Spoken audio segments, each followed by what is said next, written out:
हरे कृष्णा। आप सभी को जय एकादशी की हार्दिक शुभकामनाएं। माघ शुक्ल पक्ष की जय एकादशी का व्रत जितना पुण्यदायक है उतना ही इसके नियमों का पालन करना भी अनिवार्य है। शुभ मुहूर्त और विधि का ध्यान ना रखते पर व्रत का पूर्ण फल प्राप्त नहीं होता और जीवन में परेशानियों का सामना भी करना पड़ सकता है। और आज के इस वीडियो में मैं आप जानेंगे कैसे सही नियमों और शुभ समय का पालन करके आप भगवान विष्णु की कृपा प्राप्त कर सकते हैं। सावधानी पूर्वक किए गए इस व्रत से ही आपके सभी कष्ट दूर हो सकते हैं और जीवन में सुख समृद्धि की भी प्राप्ति हो सकती है। तो आइए आज के इस वीडियो में आगे बढ़ते हैं। इस बार माघ शुक्ल पक्ष की एकादशी तिथि 7 फरवरी शुक्रवार रात 9:02 से प्रारंभ होगी और एकादशी तिथि समाप्त होगी 8 फरवरी शनिवार रात 8:55 पर। और ऐसे में हिंदू पंचांग के अनुसार इस पर जय एकादशी व्रत 8 फरवरी दिन शनिवार को रहेगा। 7 फरवरी शुक्रवार को दशमी तिथि के नियमों का पालन किया जाएगा। 8 फरवरी शनिवार को ब्रह्मा मुहूर्त सुबह 5:30 से 6:18 तक रहेगा। सूर्योदय होगा सुबह 7:07 पर। सूर्यास्त होगा शाम 6:14 पर। प्रातःकाल पूजा मुहूर्त रहेगा सुबह 5:47 से 7:05 तक। शाम की पूजा का मुहूर्त शाम 6:06 से 7:24 तक रहेगा। राहु काल का समय सुबह 9 बजे से 10:30 बजे तक रहेगा और भाद्रा सुबह 8:04 से शुरू होगी जो कि रात 8:01 तक रहेगी। यानी कि इस बार लगभग पूरा दिन ही एकादशी व्रत में भाद्रा रहने वाला है। द्वादशी तिथि प्रारंभ होगी 8 फरवरी शनिवार रात 8:16 से और द्वादशी तिथि समाप्त होगी 9 फरवरी रविवार शाम 7:25 पर। इस बार द्वादशी तिथि को बहुत ही शुभ योग बन रहे हैं। इस दिन सूर्योदय होगा सुबह 7:06 पर। सूर्यास्त होगा शाम 6:15 पर। ब्रह्मा मुहूर्त सुबह 6 बजे से 6:01 तक रहेगा। प्रातःकाल पूजा मुहूर्त सुबह 5:46 से 7:04 तक रहेगा। अभिजीत मुहूर्त दोपहर 12:01 से 12:58 तक रहेगा।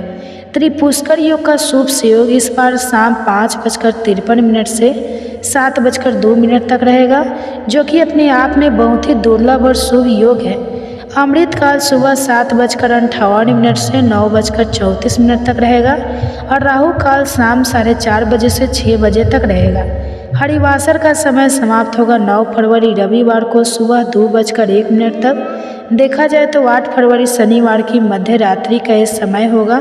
व्रत खोला जाएगा यानी व्रत का पालन किया जाएगा।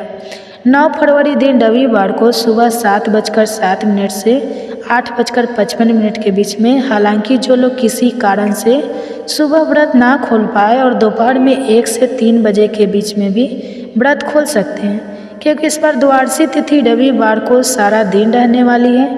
इस बार भाद्रा का वह स्वर्ग लोक में रहेगा इसलिए यह भाद्रा पृथ्वी लोक पर अशुभ नहीं रहेगी। एकादशी का व्रत रखने वाले भक्तों के लिए एक दिन पहले दशमी तिथि के नियमों का पालन करना अनिवार्य होता है। दशमी तिथि को सूर्य से पहले सात्विक भोजन ग्रहण करना चाहिए और सूर्यास्त के बाद अन्न ग्रहण नहीं करना चाहिए। आवश्यकता हो तो फलाहार आप कर सकते हैं। व्रती को संयमित और ब्रह्मचर्य का पालन करते हुए एकादशी का व्रत रखना चाहिए। जया एकादशी का व्रत करने से व्यक्ति को भूत प्रेत पिशाच जैसी योनियों में नहीं जाना पड़ता। धर्मराज युधिष्ठिर ने भी इस व्रत को किया था और अपने सभी कष्टों को मिटाकर जीवन में उपलब्धि पाई थी। व्रत रखने वाले भक्त को प्रातःकाल स्नान करने के बाद व्रत का संकल्प कर धूप दीप फल और पंचामृत के साथ तुलसी जी का पत्ता अर्पित करके भगवान विष्णु और भगवान श्री कृष्ण की और माता लक्ष्मी जी की पूजा करनी चाहिए। दिन भर उपवास रखना चाहिए। रात्रि में जागरण करके श्री हरि के नाम का भजन कीर्तन करना चाहिए। भगवान विष्णु को पीला रंग बहुत प्रिय है इसलिए पीले रंग के पुष्प और पीले रंग की पूजन सामग्रियों का अधिक से अधिक प्रयोग करना चाहिए। घी का या तिल के तेल का दीपक जलाकर भगवान को चंदन का या हल्दी का तिलक लगाए। धूप दीप जलाए। भोग में दूध और केसर से बनी मिठाई का भोग लगाए जिसमें तुलसी का पत्ता अवश्य हो। माता लक्ष्मी जी का पूजन करें। एकादशी के दिन शाम को तुलसी जी के सामने भी दीपक जलाए। तुलसी चालीसा का पाठ करें। 11 माता की कथा और एकादशी व्रत की कथा का श्रवण करें। जया एकादशी व्रत में क्या खा सकते हैं क्या नहीं खा सकते हैं यह भी जान लीजिए, व्रत में एक समय फलाहारी भोजन किया जाता है। व्रत रखने वाले भक्तों को किसी भी तरह का अनाज या सामान्य नमक, लाल मिर्च या अन्य मसाले नहीं खाना चाहिए। कूटू और सिंघाड़े का आटा, रामदाना, खोए से बनी मिठाइयाँ, दूध, दही और फलों का प्रयोग इस व्रत में किया जाता है और दान भी इन्हीं वस्तुओं का किया जाता है। चावल या चावल से बनी हुई वस्तुओं का पूरी तरह से एकादशी के दिन त्याग करना चाहिए और द्वादशी को किसी के घर एक भोजन का समय बन पाए इतना आटा, दाल, नमक, घी और कुछ धन रखकर सीधे के रूप में दान करने का विधान है। इस तरह से एकादशी का व्रत रखा जाता है। अगर यह जानकारी आपको पसंद आई हो तो वीडियो को लाइक करके हमारे चैनल को सब्सक्राइब भी जरूर कीजिए। सुनिए एकादशी व्रत की कथा। बृहद नारदीय पुराण में धर्मराज स्वयं राजा भागीरथ से कहते हैं, पूज्य नृप जो विष्णु तिथि यानी एकादशी के दिन भक्ति भाव से गंध और पुष्प फूल से भगवान विष्णु की पूजा करता है, वह हजारों जन्मों के पापों से मुक्त होकर विष्णु पद को प्राप्त करता है। ऐसे ही परम पावनी तिथि है जया एकादशी, जो कि माघ मास के शुक्ल पक्ष में आती है। इस एकादशी का नाम भैमी एकादशी भी है। इस विशेष एकादशी का पालन करने वाले प्रत्येक जीव के समस्त पाप नष्ट हो जाते हैं और वे परम भगवान श्री कृष्ण की विशेष कृपा प्राप्त करते हैं। तो चलिए इस पवित्र माघ मास में आने वाली जया एकादशी की पौराणिक कथा का श्रवण करते हैं। एक समय युधिष्ठिर महाराज ने भगवान श्री कृष्ण से पूछा, हे जनार्दन, माघ मास के शुक्ल पक्ष में कौन सी एकादशी आती है? इसके आराध्य देव कौन है और इसका क्या महत्व है? कृपया विस्तार पूर्वक वर्णन करें। प्रश्न का उत्तर देते हुए भगवान श्री कृष्ण ने कहा, हे राजन, माघ मास के शुक्ल पक्ष में आने वाली एकादशी को भैमी एकादशी या जया एकादशी के नाम से जाना जाता है। यह एकादशी सभी पापों का हरण करके मोक्ष देने वाली है और इसके पालन से व्यक्ति को पिशाच योनि प्राप्त नहीं होता।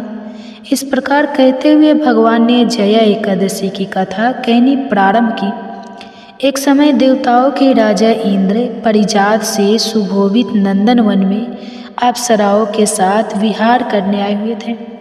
50 करोड़ गंधर्व के नायक देवराज इंद्र ने उस दिन नंदन वन में नृत्य और संगीत समारोह का आयोजन किया था। वहाँ उपस्थित गंधर्व में पुष्पदंत, चित्रसेन तथा चित्रसेन का पुत्र प्रमुख थे। चित्रसेन की पत्नी का नाम था मालिनी और उन दोनों की एक पुत्री थी जिसका नाम था पुष्प। पुष्पदंत गंधर्व का पुत्र मालवनो इंद्र की प्रसन्नता के लिए आया हुआ था। अब जैसे सामान्यतः होता है वैसे ही मालवानोवंती एक दूसरे के प्रति आकृष्ट हो चुके थे। वे दोनों भी अन्य अप्सराओं और गंधर्व के साथ देवराज इंद्र की प्रसन्नता हेतु गायन और नृत्य करने आए थे, लेकिन उनकी एक दूसरे के प्रति आसक्ति के कारण उनका ध्यान गायन और नृत्य में कम और एक दूसरे के प्रति अधिक था और इसके परिणाम स्वरूप यह हुआ कि उन दोनों के गायन और नृत्यन में त्रुटियां आने लगी। वे शुद्ध गायन और नृत्यन नहीं कर पाए। अब यह बात देवराज इंद्र से कैसे छिप सकती थी? तो बस इनका इस प्रकार ध्यान भंग देखकर देवराज को बड़ा ही क्रोध आया और उन्होंने इसे अपना अपमान समझा। क्रोध के आवेश में आकर देवराज इंद्र ने उन दोनों को श्राप देते हुए कहा, अरे मूर्खों, तुम सच में पतित हो। तुम दोनों की एक दूसरे के प्रति आसक्ति इतनी अधिक है कि तुमने मेरी आज्ञा का भी उल्लंघन किया है। इसलिए मैं तुम्हें श्राप दे देता हूँ कि जाओ, इसी क्षण मृत्यु लोक में तुम्हारा पतन होगा और तुम पिशाच योनि में पति पत्नी बनकर वास करोगे। यह श्राप सुनकर मालवानोवंती दोनों ही भय से कांपने लगे। उन्होंने देवराज इंद्र से क्षमा याचना की, लेकिन अब श्राप मिथ्या कैसे हो सकता था? तो बस उन दोनों का अंत पतन हुआ और वे पिशाच का शरीर प्राप्त करके हिमालय की गुफाओं में रहने लगे। अपने पाप शरीर के कारण अनेक यातनाओं को सहन करते हुए वे दोनों समय व्यतीत करने लगे। आखिर एक दिन पिशाच की योनि में रहे मालवानोवंती से कहा, न जाने हमने ऐसे कौन से पाप कर्म किए हैं जो हमें यह पिशाच योनि प्राप्त हुई है। नरक की यातनाएं असहाय होती हैं, लेकिन पिशाच योनि के कष्ट भी बड़े दुखदायी हैं। हमें कोई उपाय अवश्य करना चाहिए जिससे हम इस पिशाच योनि से मुक्त प्राप्त कर सकें। इस प्रकार वे विचार कर ही रहे थे कि भगवान श्री विष्णु की विशेष कृपा हुई और उन्हें यह अवसर प्राप्त हुआ। वे दिन था माघ मास के शुक्ल पक्ष की एकादशी उस दिन उन दोनों ने ही अनजाने में इस व्रत का पालन किया। हिमालय की कंदराओं में अत्यंत ठंड के कारण उन्होंने ना तो कोई फल खाया और ना ही किसी जीव की हत्या की। उन्होंने किसी भी प्रकार का सुख भोगने का प्रयास भी नहीं किया और संपूर्ण दिन तथा या रात्रि के दौरान वे एक बरगद के पेड़ के नीचे बैठे रहे। आखिरकार रात्रि समाप्त हुई और सूर्योदय हुआ। अब देखिए, उन्होंने अज्ञानता में भी एकादशी के दिन उपवास किया था और रात्रि को जागरण किया था। इसलिए इस एकादशी व्रत पालन के फल स्वरूप और परम भगवान श्री हरि की कृपा से उन्हें अपना पूर्ण दिव्य शरीर पुनः प्राप्त हुआ और उसके साथ ही उनकी चेतना में भी परिवर्तन आ गया। उन्हें अपने पूर्व जन्म की सारी घटनाएं भी याद आ गई और तभी आकाश मार्ग से एक दिव्य विमान प्रकट हुआ। अब वे पिशाच योनि से मुक्त हो चुके थे। अलंकार से सुशोभित होकर अपने विमान में बैठकर वे दोनों वापस स्वर्ग लोक में आए। उन्हें अपने पूर्व शरीर में पुनः देखकर देवराज इंद्र को अत्यंत आश्चर्य हुआ। उन्होंने मालवानो यह चमत्कार कैसे हुआ, किस प्रकार आप दोनों मेरे श्राप से मुक्त हो गए और अपना मूल स्वरूप प्राप्त किया।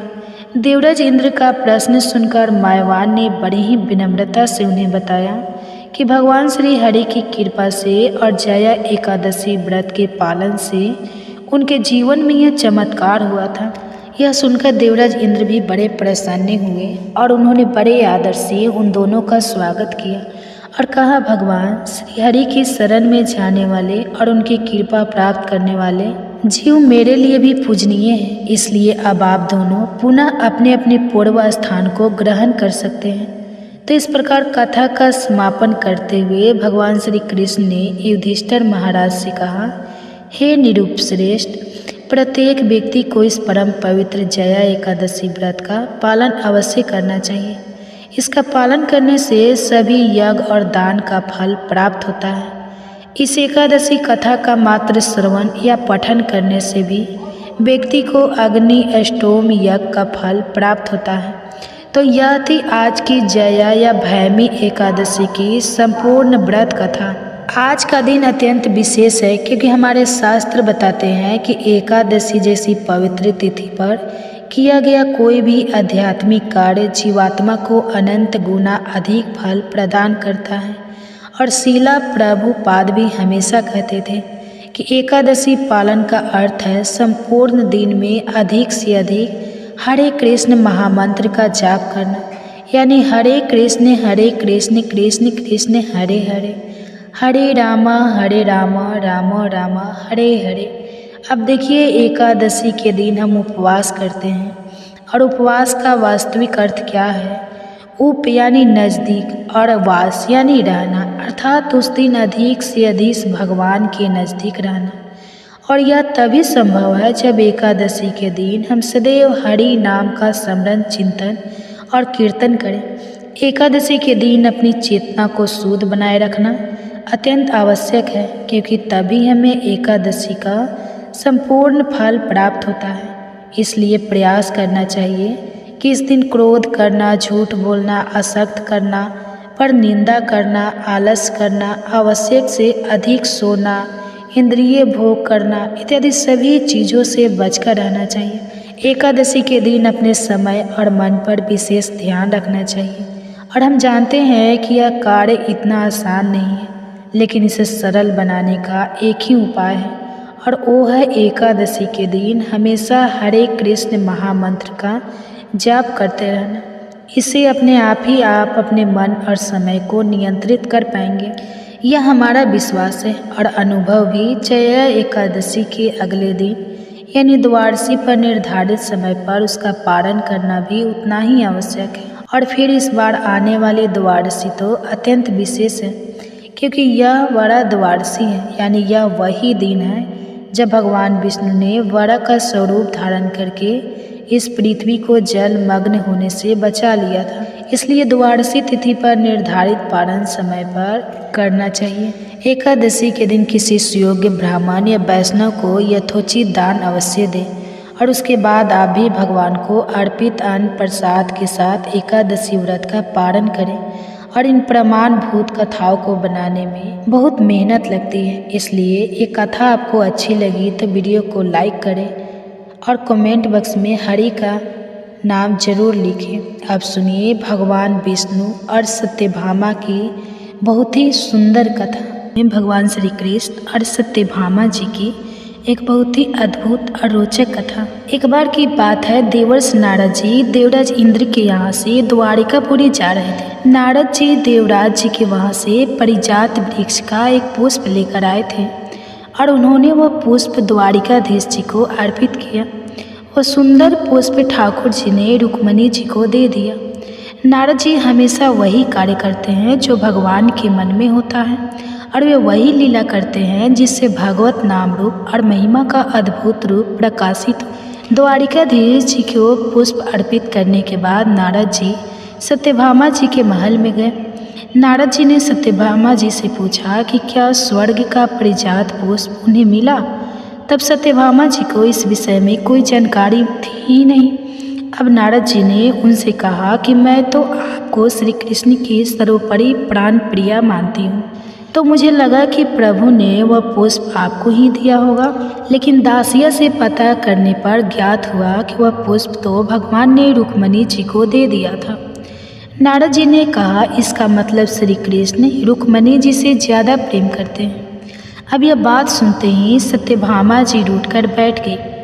नारद जी द्वारिकाधीश के पास पुनः गए और कहने लगे, प्रभु आपके उस पुष्प को रुक्मणी जी को देने की वजह से सत्यभामा जी आपसे रूठ गई है।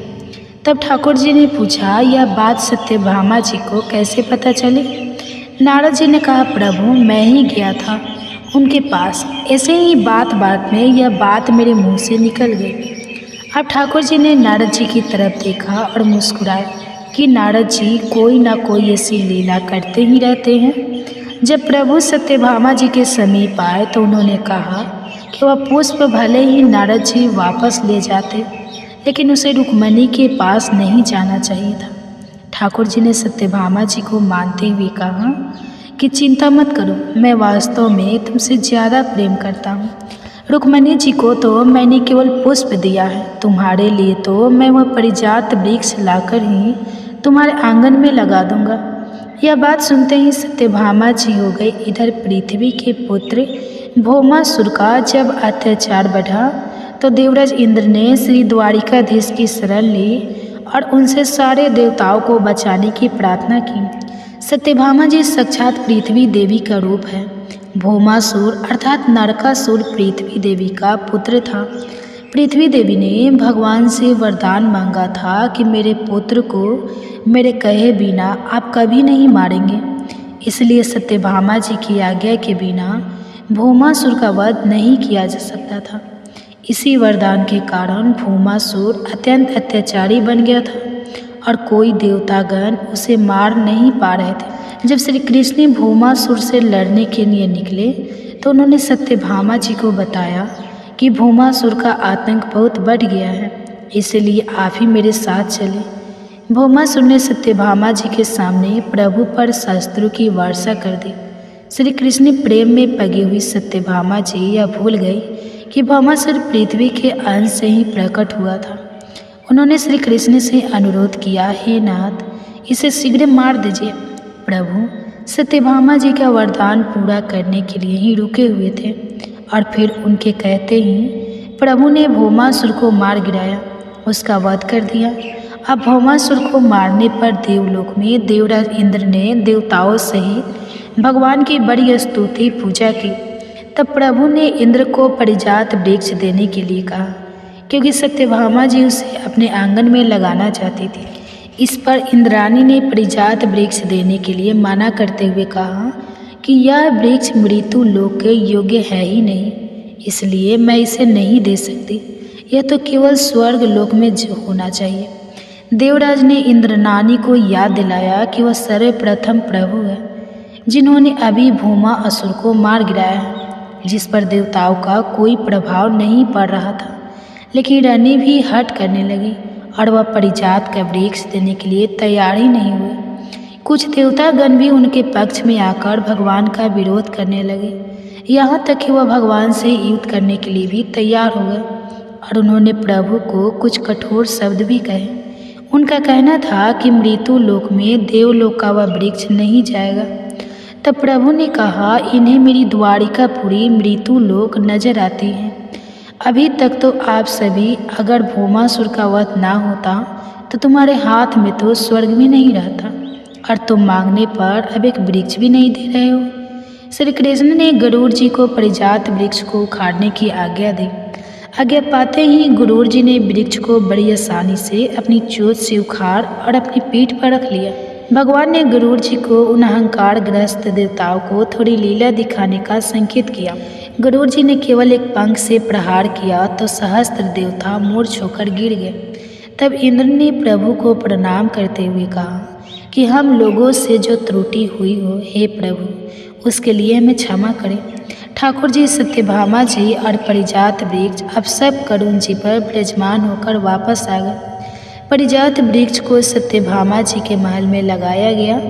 अब सत्यभामा जी बहुत प्रसन्न थे। कुछ समय बाद नारद जी सत्यभामा जी के महल में पहुँचे। सत्यभामा जी ने नारद जी से कहा, देवर्षि, आपकी कृपा से श्री कृष्ण मुझे बहुत प्रेम करते हैं। रुक्मणी जी को तो प्रभु ने परिजात वृक्ष का केवल एक पुष्प लाकर दिया था, और देखिए यह वृक्ष आज मेरे आंगन में शोभा बढ़ा रहा है। नारद जी ने देखा कि सत्यभामा जी को अपने महल के वैभव का अहंकार हो गया था।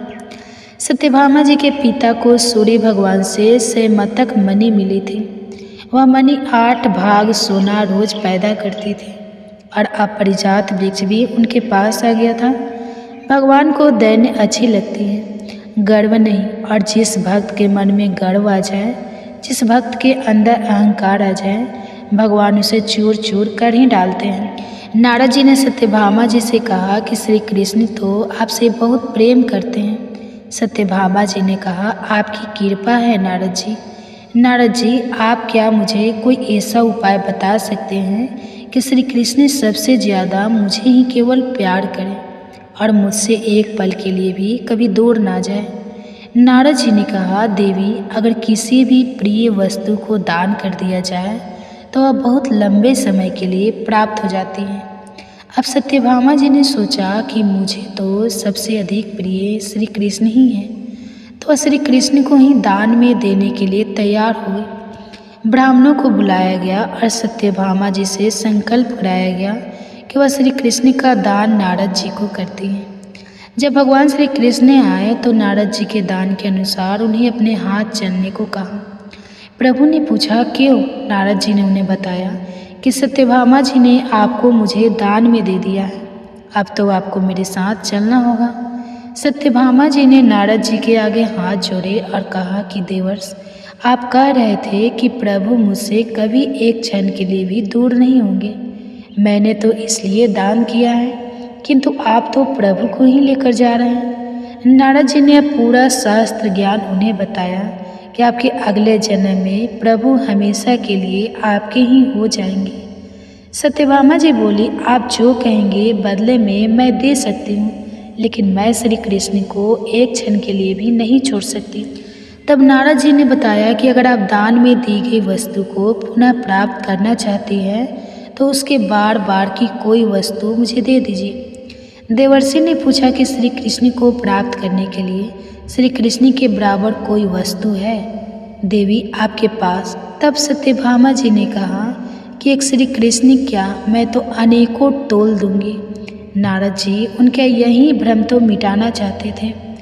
तब नारद जी ने कहा, ठीक है देवी, तो श्री कृष्ण के बराबर आपके पास जो सोना चांदी हीरे रत्न जवाहरात है उन्हें तौल कर मुझे दे दीजिए। तब श्री कृष्ण इस बात पर मुस्कुरा दिए। सत्यभामा जी तैयार हो गए। उन्होंने बड़ा सा एक सुंदर तराजू मंगवाया। अब उसके एक पलड़े में द्वारिकाधीश जी बैठे, जब तोलना शुरू हुआ तो सत्यभामा जी सारे सुंदर आभूषण, स्वर्ण, चांदी, रत्न, हीरे, जवाहरात सब ला ला कर रखती जा रही थी, लेकिन तराजू में कोई फर्क नहीं पड़ रहा था। तराजू ना तो हिल रहा था, ना ही ऊपर उठ रहा था। अब तो सत्यभामा जी व्याकुल हो गई कि अगर श्री कृष्ण को तोला नहीं जा सका तो नारद जी तो उन्हें अपने साथ ले जाएंगे। अब उन्होंने अपने साथ साथ अन्य रानियों के आभूषण, स्वर्ण, रत्न, हीरे, जवाहरात आदि लाकर पलड़े में डाल दिए, लेकिन पलड़ा फिर भी श्री कृष्ण का ही भारी रहा। खुद को मिलाकर अन्य रानियों के जितने स्वर्ण आभूषण आदि थे वह सारे के सारे उन्होंने पलड़े में रख दिए थे, लेकिन पल्ला हिला ही नहीं। यह देखकर सत्यभामा जी अब तो व्याकुल होकर रोने लगे। तब उन्होंने नारद जी से प्रार्थना की कि हे देवर, मैं श्री कृष्ण के बिना नहीं रह सकती और अब तो मेरे पास श्री कृष्ण के बराबर देने के लिए कुछ भी नहीं बचा। नारद जी ने कहा, यह सारी रानियां हैं, लेकिन रुक्मणी जी कहीं दिखाई नहीं दे रही। आप एक बार रुक्मणी जी से पूछिए, उनके पास कुछ तो ऐसी वस्तु होगी जो श्री कृष्ण के बराबर हो। तब सत्यभामा जी दौड़ते हुए रुक्मणी जी के पास गई और रोते हुए उन्हें सारा वृत्तांत सुनाया। फिर उन्होंने कहा कि आप तो मेरी बड़ी बहन हैं, अब आप मुझ पर अपनी कृपा करें। तब रुक्मणी जी ने कहा कि तुम निश्चिंत हो जाओ, और उन्होंने ऐसा कहकर तुलसी का एक पत्ता लिया और उसमें कृष्ण नाम लिखा। रुक्मणी जी ने सारे आभूषण हटा दिए और जैसे ही पलड़े पर तुलसी का एकमात्र पत्ता रखा तो तुलसी जी का वह पलड़ा भारी हो गया और श्री कृष्ण का पलड़ा ऊपर उठ गया। तुलसी जी पर कृष्ण नाम लिखा था तो कृष्ण नाम का पलड़ा भारी हो गया और श्री कृष्ण हल्के हो गए।